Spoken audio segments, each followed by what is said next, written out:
My name's Stevens, and I'm here to ask you. Last time you went to the park or anywhere in public and you saw elderly folks sitting on a bench or young children playing, did you ever ask yourself, are they related to me? Well, they could be. You just never know.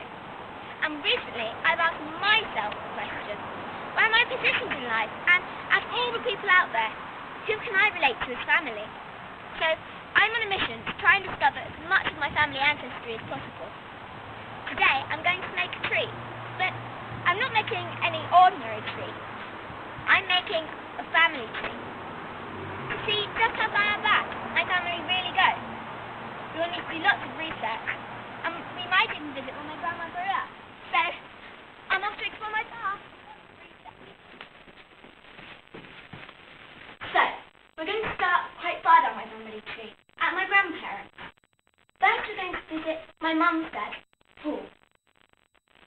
As you can see, Paul is a retired pilot and used to fly such planes as the BC-10, the Trident, the TriStar, and the 747.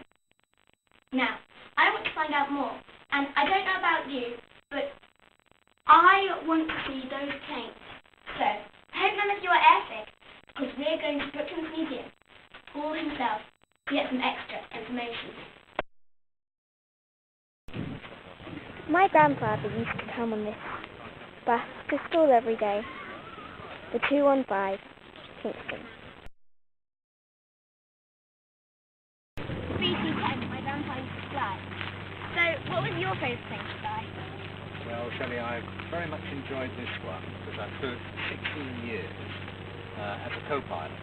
But then I went on to the TriStar as a co-pilot and ended up as a captain on that one. So I enjoyed that one much more because I saw it in a different way and because it was a very sophisticated aeroplane, the TriStar. But in fact, this one was ahead of its time as well because it used to land beautifully if you got it right. It didn't. It was very unforgiving, like any aeroplane. But they called it the Queen of the Skies because everyone thought it was a beautiful looking aeroplane. And I think you'll agree it's one of the nicest looking aeroplanes, although this one sadly is looking a bit shabby now.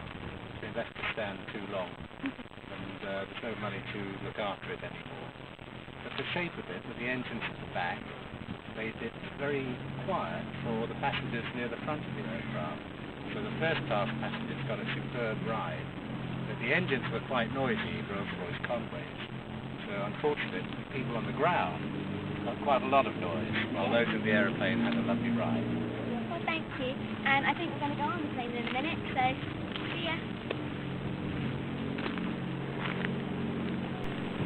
My grandpa flew for 30 years, but how did that affect his family back at home?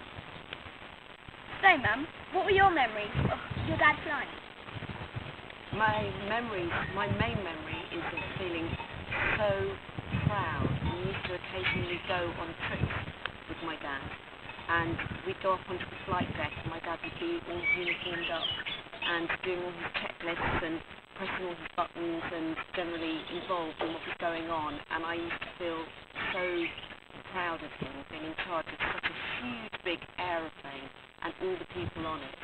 And I also remember sitting at the back in the passenger seat, listening to him come on the tannoy saying, "This is your captain speaking, you will be flying at 35,000 feet. Goodbye, my dad," which was just magic.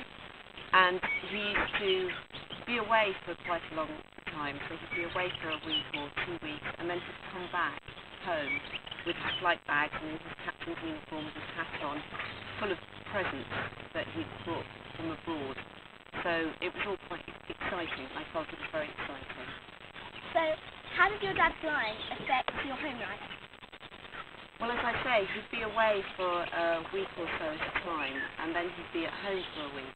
So it had high points and low points in the sense that we used to miss him terribly when he was away, and it made things quite hard for my mum because everything rested on my mum's shoulders when he wasn't there.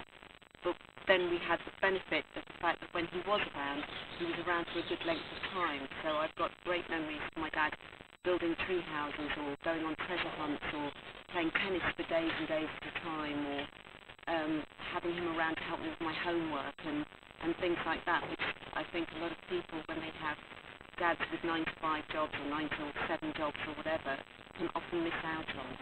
So it tends to be quite low, and there were low points when he was away, when we really, really missed him, but there were fantastic high points.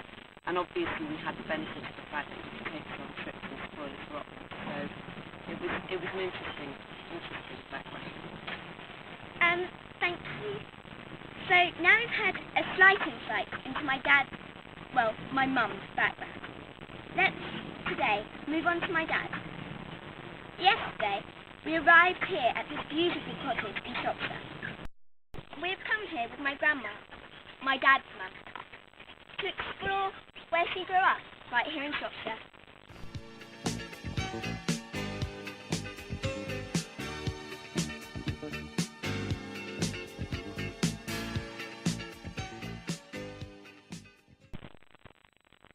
Okay, I lived here. We came in 1940, my mum and big brother Bran and baby Jeffrey.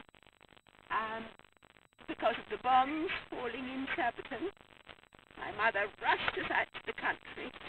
She had a friend who lived in a cottage in this village of Easton, and we were put up for 6 months by the Davises on this farm, and that little bedroom window in the middle was a bedroom where my 2 brothers and I had in the cottage, and she used to hang baby brother Jeffrey out on a washing line just across here with lots of geese cackling at us while we hung up the washing. And it's called Manor Farm, Shropshire. After we left Manor Farm, we came here to Madam's Hill, this cottage, and lived here for 5 years before we moved to Shrewsbury. We had a great time in Shropshire, and it was extremely fascinating to see what my grandma got up to in her childhood. I hope you enjoyed this programme, and although I didn't venture very far into my family yet, I found some interesting stories close to home. And fundamentally, they all fit together to piece my family tree. Why don't you have a go at finding some interesting stories in your family? And thank you, and goodbye.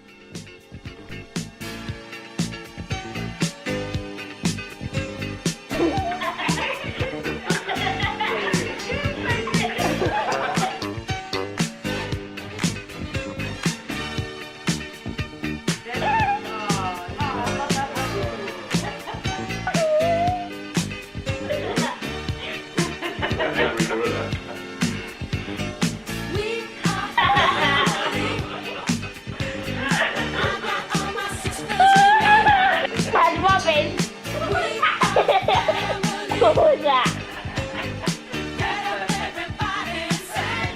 Slightly fuzzy. They make it got vampire